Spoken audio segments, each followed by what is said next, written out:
Yan guys, magluto tayo ng ginagawa guys. Halo-haloin natin guys. Para hindi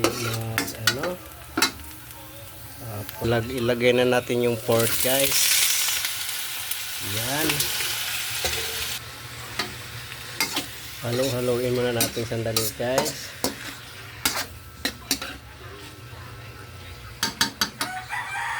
Guys, ilalagay na natin yung dinuguan.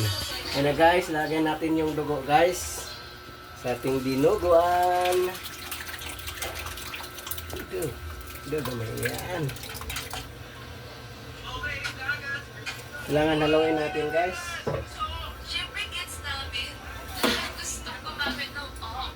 Yung dinuguan na masabaw-sabaw guys, kasi gusto nila guys masabaw-sabaw guys eh. Tulo na guys. Okay na guys. Ang sarap guys. Parang luto ng Goldilocks guys. Yan ang dinuguan ni Citron. Sarap. Guys, ang dinuguan natin. Luto na. Yummy yummy.